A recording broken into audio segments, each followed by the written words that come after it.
प्रभु की स्तुति। आप इस चैनल को रोजाना सुनकर 1 साल में बाइबल पढ़ सकते हैं। Please subscribe and support. आज के बाइबल अध्याय राजाओं का वृत्तांत दूसरा भाग अध्याय 5। राजाओं का वृत्तांत दूसरा भाग अध्याय 5। नामान कोढ़ी का शुद्ध किया जाना। अराम के राजा का नामान नाम सेनापति अपने स्वामी की दृष्टि में बड़ा और प्रतिष्ठित पुरुष था, क्योंकि यहोवा ने उसके द्वारा अरामियों को विजयी किया था और यह शूरवीर था, परंतु कोढ़ी था। अरामी लोग दल बांधकर इस्राएल के देश में जाकर वहां से एक छोटी लड़की बंधुआई में ले आए थे, और वह नामान की पत्नी की सेवा करती थी। उसने अपनी स्वामिनी से कहा, जो मेरा स्वामी शोमरोन के भविष्यवक्ता के पास होता तो क्या ही अच्छा होता, क्योंकि वह उसको कोढ़ से चंगा कर देता। तो किसी ने उसके प्रभु के पास जाकर कह दिया कि इस्राएली लड़की इस प्रकार कहती है। अराम के राजा ने कहा, तू जा, मैं इस्राएल के राजा के पास एक पत्र भेजूंगा।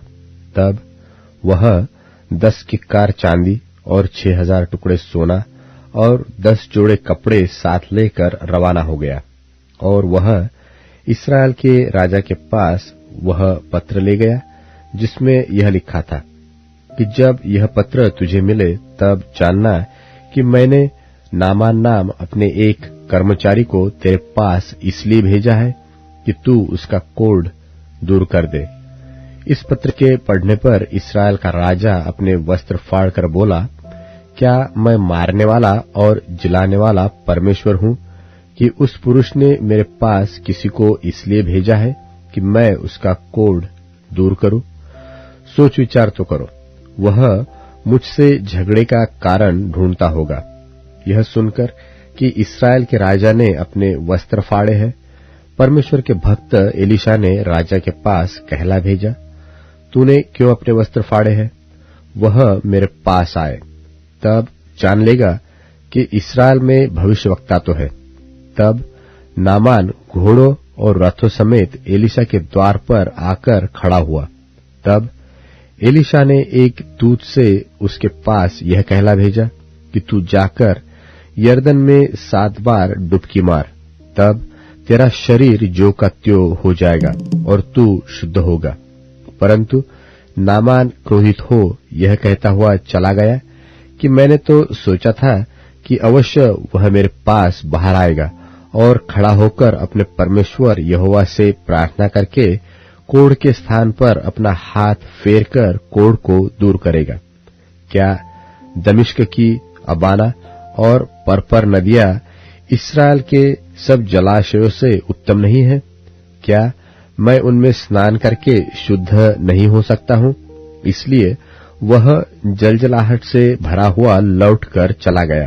तब उसके सेवक पास आकर कहने लगे, हे हमारे पिता, यदि भविष्यवक्ता तुझे कोई भारी काम करने की आज्ञा देता तो क्या तू उसे न करता? फिर जब वह कहता है कि स्नान करके शुद्ध हो जा, तो कितना अधिक इसे मानना चाहिए। तब उसने परमेश्वर के भक्त के वचन के अनुसार यरदन को जाकर उसमें 7 बार डुबकी मारी, और उसका शरीर छोटे बालक के सा हो गया और वह शुद्ध हो गया।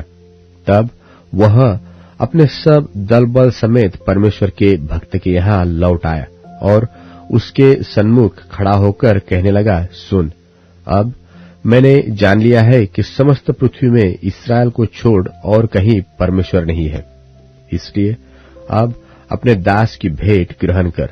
एलीशा ने कहा, यहोवा जिसके सन्मुख मैं उपस्थित रहता हूं, उसके जीवन की शपथ, मैं कुछ भेंट न लूंगा। और जब उसने उसको बहुत विवश किया कि भेंट को ग्रहण करे, तब भी वह इनकार ही करता रहा। तब नामान ने कहा, अच्छा, तो तेरे दास को 2 खच्चर मिट्टी मिले, क्योंकि आगे को तेरा दास यहोवा को छोड़ और किसी ईश्वर को होमबलि व मेलबलि न चढ़ाएगा। एक बात तो यहोवा तेरे दास के लिए क्षमा करे कि जब मेरा स्वामी रिम्मोन के भवन में दंडवत करने को जाए और वह मेरे हाथ का सहारा ले, और यो मुझे भी रिम्मोन के भवन में दंडवत करनी पड़े, तब यहोवा तेरे दास का यह काम क्षमा करे कि मैं रिम्मोन के भवन में दंडवत करूं। उसने उससे कहा, कुशल से विदा हो। वह उसके यहां से थोड़ी दूर चला गया था कि परमेश्वर के भक्त एलीशा का सेवक गेहजी सोचने लगा कि मेरे स्वामी ने तो उस अरामी नामान को ऐसा ही छोड़ दिया है कि जो वह ले आया था उसको उसने न लिया, परंतु यहोवा के जीवन की शपथ, मैं उसके पीछे दौड़कर उसमें से कुछ न कुछ ले लूंगा। तब गेहजी नामान के पीछे दौड़ा, और नामान किसी को अपने पीछे दौड़ता हुआ देखकर उससे मिलने को रथ से उतर पड़ा और पूछा, सब कुछ कुशल क्षेम तो है? उसने कहा, हाँ, सब कुशल है, परंतु मेरे स्वामी ने मुझे यह कहने को भेजा है कि एप्रैम के पहाड़ी देश से भविष्यवक्ताओं के चेलों में से 2 जवान मेरे यहाँ अभी आए हैं, इसलिए उनके लिए 1 किक्कार चांदी और 2 जोड़े वस्त्र दे। नामान ने कहा, 2 किक्कार लेने को प्रसन्न हो। तब उसने उससे बहुत विनती करके 2 किक्कार चांदी अलग थैलियों में बांधकर 2 जोड़े वस्त्र समेत अपने को 2 सेवकों पर लाद दिया, और वे उन्हें उसके आगे आगे ले चले। जब वह टीले के पास पहुंचा, तब उसने उन वस्तुओं को उनसे लेकर घर में रख दिया और उन मनुष्यों को विदा किया, और वे चले गए। और वह भीतर जाकर अपने स्वामी के सामने खड़ा हुआ। एलीशा ने उससे पूछा, हे गेहजी, तू कहां से आता है? उसने कहा, तेरा दास तो कहीं नहीं गया। उसने उससे कहा, जब वह पुरुष इधर मुंह फेर कर तुझसे मिलने को अपने रथ पर से उतरा, तब वह पूरा हाल मुझे मालूम था। क्या यह समय चांदी व वस्त्र व जलपाई व दाख की बारियां, भेड़ बकरियां, गाय बैल और दास दासी लेने का है? इस कारण से नामान का कोढ़ तुझे और तेरे वंश को सदा लगा रहेगा। तब वह हिमसा श्वेत कोढ़ी होकर उसके सामने से चला गया। राजाओं का वृत्तांत दूसरा भाग अध्याय 6। राजाओं का वृत्तांत दूसरा भाग अध्याय 6। एलीशा का एक आश्चर्य कर्म। और भविष्यवक्ताओं के चेलों में से किसी ने एलीशा से कहा, यह स्थान जिसमें हम तेरे सामने रहते हैं वह हमारे लिए सकेत है, इसलिए हम यरदन तक जाए और वहां से एक एक बल्ली लेकर यहाँ अपने रहने के लिए एक स्थान बना ले। उसने कहा, अच्छा जाओ। तब किसी ने कहा, अपने दासों के संग चलने को प्रसन्न हो। उसने कहा, चलता हूं। तो वह उनके संग चला, और वे यरदन के तीर पहुंचकर लकड़ी काटने लगे। परंतु जब एक जन बल्ली काट रहा था, तो कुल्हाड़ी बेंट से निकलकर जल में गिर गई। सो वह चिल्लाकर कहने लगा, हाय मेरे प्रभु, वह तो मंगनी की थी। परमेश्वर के भक्त ने पूछा, वह कहाँ गिरी? जब उसने स्थान दिखाया, तब उसने एक लकड़ी काटकर वहां डाल दी, और वह लोहा पानी पर तैरने लगा। उसने उससे कहा, उसे उठा ले। तब उसने हाथ बढ़ाकर उसे ले लिया। एलीशा का अरामी दल से बचना। और अराम का राजा इस्राएल से युद्ध कर रहा था, और सम्मति करके अपने कर्मचारियों से कहा कि अमुक अमुक स्थान पर मेरी छावनी होगी। तब परमेश्वर के भक्त ने इस्राएल के राजा से कहला भेजा कि चौकसी कर और अमुक अमुक स्थान से होकर न जाना, क्योंकि वहां अरामी चढ़ाई करने वाले हैं। तब इस्राएल के राजा ने उस स्थान को, जिसकी चर्चा करके परमेश्वर के भक्त ने उसे चिताया था, भेजकर अपनी रक्षा की। और इस प्रकार 1-2 बार नहीं, वरन बहुत बार हुआ। इस कारण अराम के राजा का मन बहुत घबरा गया। सो उसने अपने कर्मचारियों को बुलाकर उनसे पूछा, क्या तुम मुझे न बताओगे कि हम लोगों में से कौन इस्राएल के राजा की ओर का है? उसके एक कर्मचारी ने कहा, हे मेरे प्रभु, हे राजा, ऐसा नहीं। एलीशा जो इस्राएल में भविष्यवक्ता है वह इस्राएल के राजा को वे बातें भी बताया करता है जो तू शयन की कोठरी में बोलता है। राजा ने कहा, जाकर देखो कि वह कहाँ है। तब मैं भेजकर उसे पकड़वा मंगवाऊंगा। और उसको यह समाचार मिला कि वह दोतान में है। तब उसने वहां घोड़ों और रथों समेत एक भारी दल भेजा और उन्होंने रात को आकर नगर को घेर लिया। भोर को परमेश्वर के भक्त का टहलुआ उठा और निकलकर क्या देखता है कि घोड़ों और रथों समेत एक दल नगर को घेरे हुए पड़ा है। और उसके सेवक ने कहा, हाय मेरे स्वामी, हम क्या करें? उसने कहा, मत डर, क्योंकि जो हमारी ओर है वह उनसे अधिक है जो उनकी ओर है। तब एलीशा ने यह प्रार्थना की, हे यहोवा, इसकी आंखें खोल दे कि यह देख सके। तब यहोवा ने सेवक की आंखें खोल दी, और जब वह देख सका तब क्या देखा कि एलीशा के चारों ओर का पहाड़ अग्निमय घोड़ों और रथों से भरा हुआ है। जब अरामी उसके पास आए तब एलीशा ने यहोवा से प्रार्थना की कि इस दल को अंधा कर डाल। एलीशा के इस वचन के अनुसार उसने उन्हें अंधा कर दिया। तब एलीशा ने उनसे कहा, यह तो मार्ग नहीं है और यह नगर है, मेरे पीछे हो लो, मैं तुम्हें उस मनुष्य के पास जिसे तुम ढूंढ रहे हो पहुंचाऊंगा। तब उसने उन्हें शोम्रोन को पहुंचा दिया। जब वे शोम्रोन में आए तब एलीशा ने कहा, हे यहोवा, इन लोगों की आंखें खोल दे कि देख सके। तब यहोवा ने उनकी आंखें खोली, और जब वे देखने लगे तब क्या देखते हैं कि हम शोम्रोन के मध्य में हैं। उनको देखकर इस्राएल के राजा ने एलीशा से कहा, हे मेरे पिता, क्या मैं इनको मार लूं? मैं इनको मार लूं? उसने उत्तर दिया, मत मार। क्या तू उनको मार दिया करता है जिनको तू तलवार और धनुष से बंधुआ बना लेता है? तू उनको अन्न जल दे कि खा पीकर अपने स्वामी के पास चले जाए। तब उसने उनके लिए बड़ी जेवनार की, और जब वे खा पी चुके तब उसने उन्हें विदा किया और वे अपने स्वामी के पास चले गए। इसके बाद अराम के दल इस्राएल के देश में फिर न आए। शोम्रोन में बड़ा अकाल और उसका दूर होना।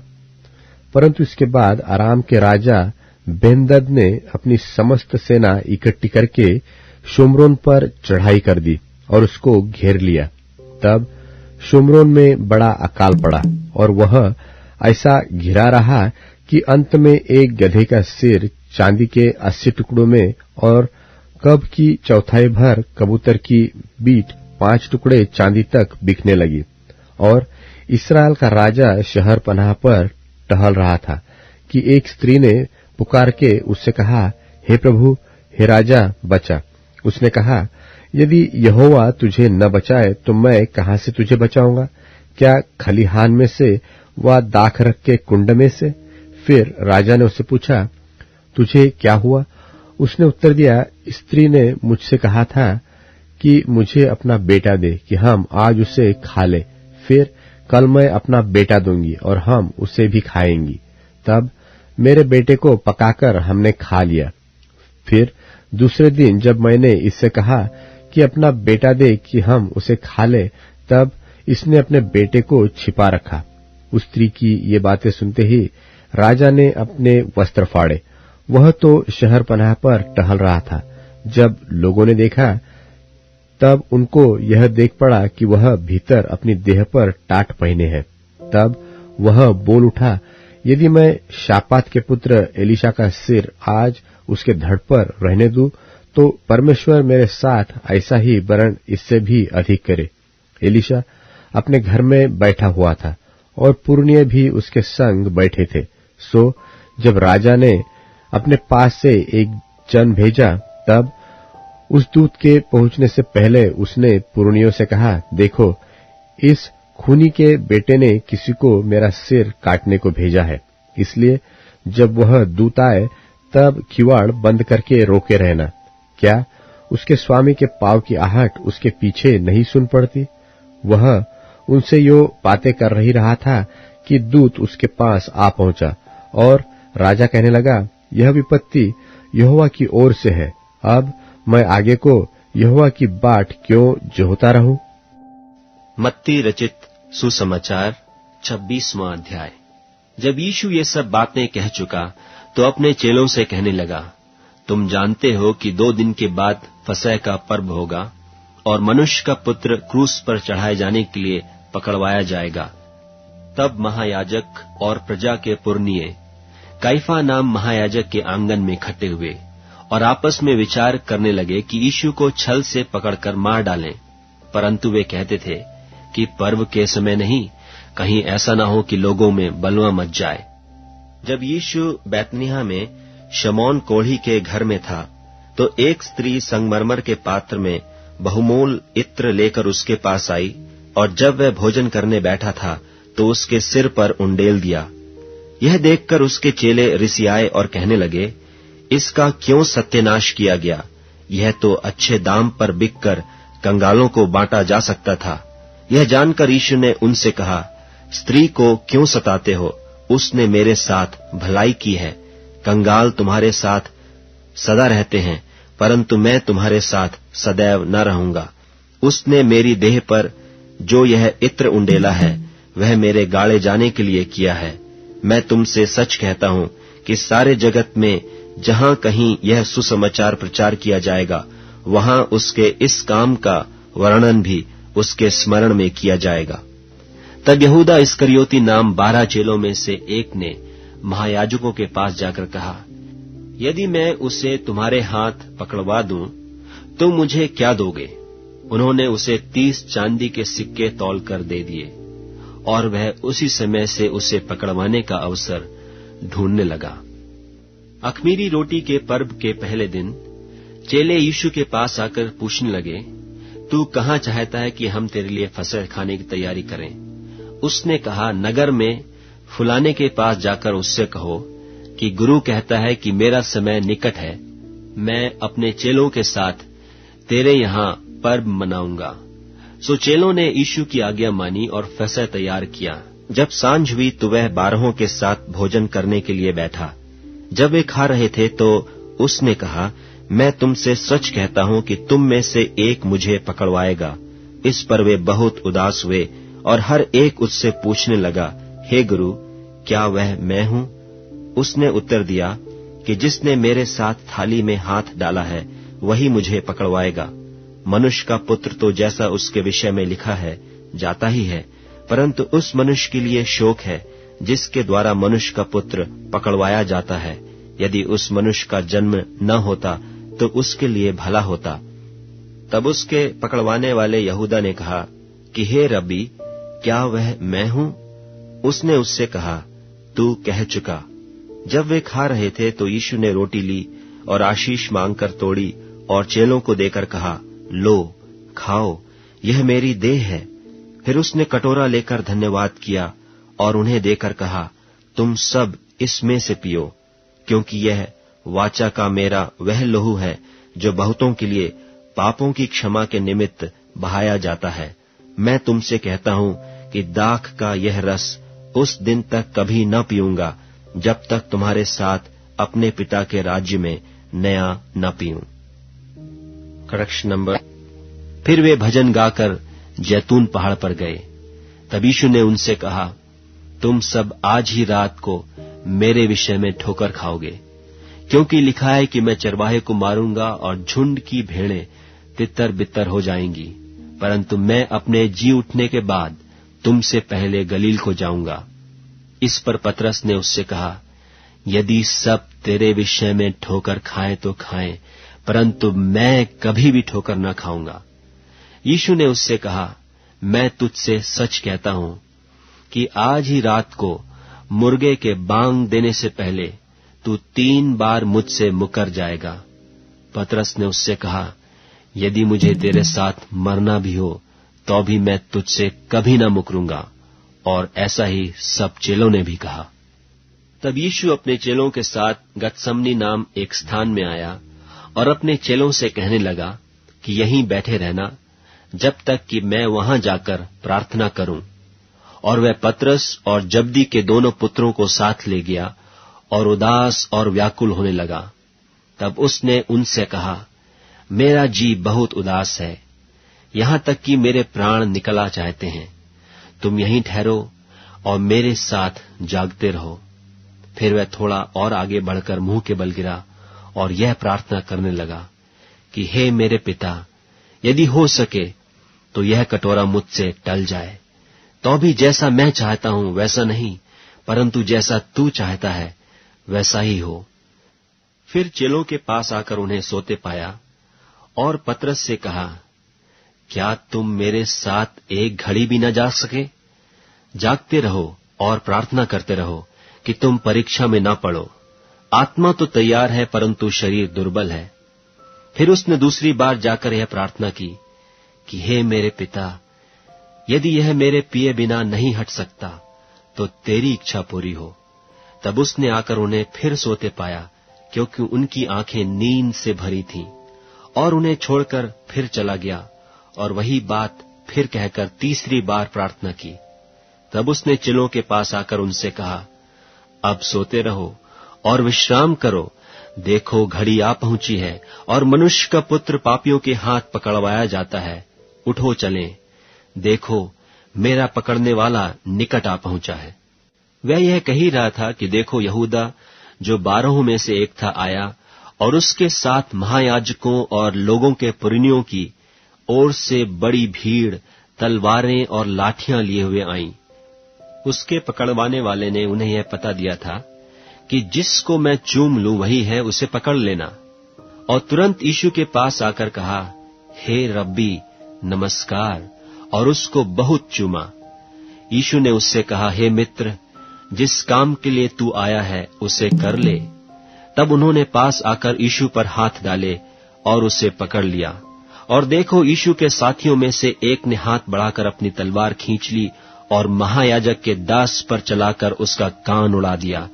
तब यीशु ने उससे कहा, अपनी तलवार काठी में रख ले, क्योंकि जो तलवार चलाते हैं वे सब तलवार से नाश किए जाएंगे।